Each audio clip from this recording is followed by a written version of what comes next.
And my goal is to get everybody into a decent position, 100% of Americans.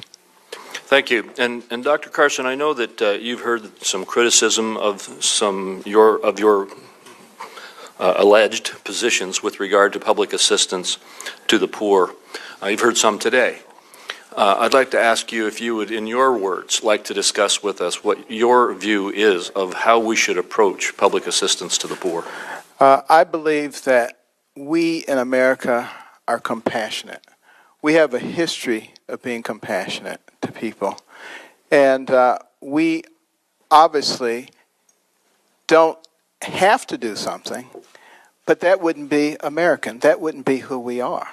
Of course, I feel very strongly that we should do everything we can, not only because we're compassionate, but also because we're smart, because we recognize that for every one of our people that we do not develop, it's someone whose talent is not contributing to the moving forward of this nation.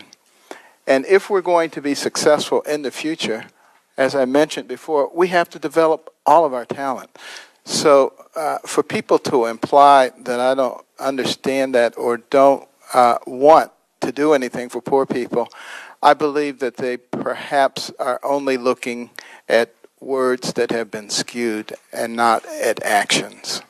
Thank you. And we just have about 30 seconds left, so I'll ask you very quickly. You've been nominated to run the Department of Housing and Urban Development. I think everyone on the committee is familiar with your impressive life story. In your opening statement, you mentioned that you want to help run HUD to help heal America's divisiveness. Can you just elaborate on that very briefly? Yes. One of the things that has alarmed me is the fact that we are divided on the basis of income, race, gender, religion, age, just about everything. And we continue to allow the purveyors of division, to drive those wedges between us.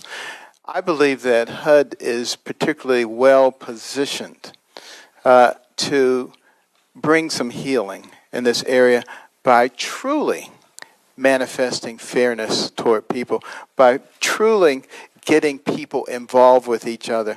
I want to work to bring mentorship programs. We have a lot of very successful people who can mentor young people who are in more desperate situations and show them a different way. We have public-private partnerships, which are win-win situations. Those are the kinds of things that are extraordinarily helpful. There are some who will always say to the government, give us more money, we need more money for this program and that program. Yes, it would be wonderful if there was an unlimited pot of money, but the place where there is a lot of money is in the private sector. And what we have to concentrate on is helping the private sector to recognize that in the long run, the private sector does better when we develop all of our people. Thank you very much.